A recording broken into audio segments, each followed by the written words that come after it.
सुप्रभात बच्चों, मैं अंजना गोयल, आपकी संस्कृत विषय की अध्यापिका। बच्चों, आज हम अपना दोहरान कार्य करेंगे। हम दोहरान कार्य में पाठ 5 धातु परिचय का अध्ययन करेंगे। तो चलिए आज का अध्ययन प्रारंभ करते हैं। धातु परिचय क्रिया ज्ञान। आज हम इसका क्या करेंगे? दोहरान कार्य। बच्चों, सबसे पहले हम क्या देखेंगे? क्रिया की परिभाषा। क्रिया की परिभाषा क्या होती है? किसी भी कार्य को करने या पूर्ण होने की प्रक्रिया को क्रिया कहा जाता है। अर्थात सरल भाषा में समझें तो हम सुबह से लेकर शाम तक जितने भी कार्य करते हैं वो सब क्या कहलाते हैं? क्रिया। अर्थात सुबह उठना, ब्रश करना, नहाना, खेलना, पढ़ना, लिखना, सब क्या कहलाती हैं? क्रिया कहलाती हैं। इनको हम क्या कहते हैं? क्रिया कहते हैं। क्रिया को ही हम संस्कृत में क्या कहते हैं? धातु। तो धातु की परिभाषा क्या हुई कि क्रिया के मूल रूप को धातु कहते हैं। जैसे पठ, बध, खाद आदि। पठ माने पढ़ना, बध माने बोलना, खाद माने खाना। इस प्रकार अनेक प्रकार की क्या होती हैं? धातु होती हैं, जो मैंने आपको पिछली कक्षा में बता दी हैं। धातु के बाद मैंने आपको क्या सिखाया था? काल। काल की परिभाषा। काल की परिभाषा क्या होती है? क्रिया के जिस रूप से उसके होने के समय का बोध हो उसे क्या कहते हैं? हम काल कहते हैं। अर्थात जिस समय जो क्रिया होती है वह क्या कहलाती है? काल कहलाती है। अब हमने क्या पढ़ा था? काल के भेद। पहला भूतकाल, दूसरा वर्तमान काल, तीसरा भविष्यत काल। भूतकाल, वर्तमान काल और भविष्यत काल। फिर हमने क्या पढ़ा था? पुरुषों के बारे में पढ़ा था। पुरुष अर्थात पर्सन, जो आप इंग्लिश में पढ़ते हो पर्सन, वो कौन कौन से होते हैं? प्रथम पुरुष, मध्यम पुरुष, उत्तम पुरुष।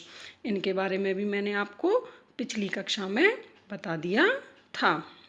अब पुरुष के बाद हमने क्या पढ़ा था? वचन। किसके बारे में पढ़ा था? वचन। तो बताइए संस्कृत में कितने वचन होते हैं? हाँ, संस्कृत में कितने वचन होते हैं? 3। कौन कौन से? एक वचन, द्विवचन, बहुवचन। एक वचन का मतलब एक का बोध कराना, द्विवचन 2 का बोध कराना, बहुवचन 3 से अधिक का बोध। बच्चों, अब हम धातु रूप बनाना सीखेंगे। धातु रूप हम प्रथम पुरुष एक वचन लट लकार वर्तमान काल में सीखेंगे।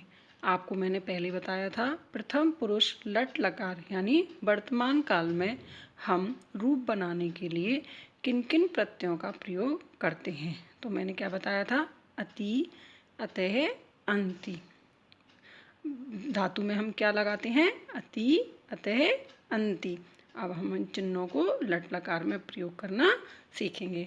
लट लकार यानी वर्तमान काल, जो क्रिया का काम उस समय हो रहा हो उसे ही हम क्या कहते हैं? वर्तमान काल कहते हैं। तो हम प्रथम पुरुष में धातु रूप बनाना सीखेंगे। तो चलिए प्रारंभ करते हैं।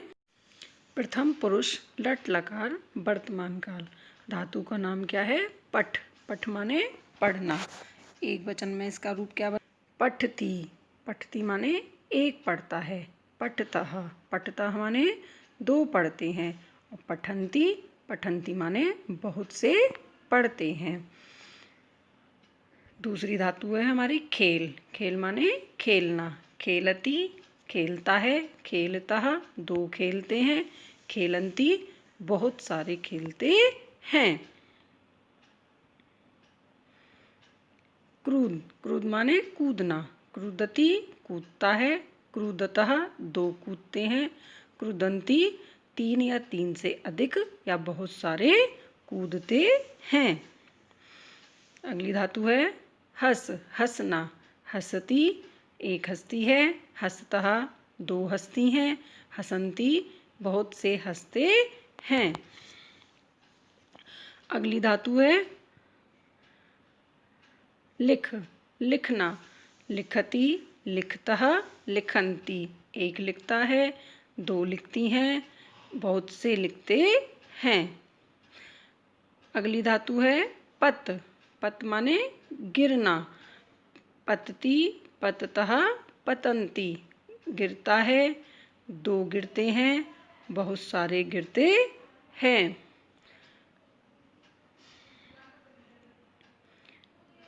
धाव दौड़ना। धावति धावतः धावन्ति, एक दौड़ता है, दो दौड़ते हैं, बहुत से दौड़ते हैं। वद बोलना। वदति वदतः वदन्ति, बोलती है, दो बोलते हैं, बहुत से बोलते हैं।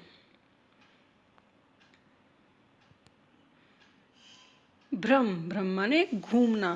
भ्रमति भ्रमतः भ्रमन्ति, एक घूमता है, दो घूमते हैं, बहुत से घूमते हैं। खाद खाना। खादति खादतः खादन्ति, एक खाता है, दो खाते हैं, बहुत से खाते हैं। बच्चों, इस प्रकार कोई सी भी धातु हो और हमें उसका प्रथम पुरुष में रूप बनाना हो तो हम इसी प्रकार ति ते अन्ति लगाएंगे और हम अपना अभ्यास कार्य उसी प्रकार करेंगे। तो बच्चों, अब हम देखते हैं, अब हमको दोहरान कार्य में, अभ्यास कार्य में कौन कौन से प्रश्न करने हैं। तो चलिए देखते हैं। अब आप दोहरान कार्य में अपनी संस्कृत पाठ्य पुस्तिका के पाठ 5 धातु परिचय का प्रश्न नंबर 3 और 4 अपनी अभ्यास पुस्तिका में साफ एवं सुंदर लिखावट में करेंगे। बच्चों, आशा करती हूँ आपको अब धातु परिचय पाठ अच्छे से समझ में आ गया होगा। तो अब मिलते हैं अगली कक्षा में, तब तक के लिए धन्यवाद।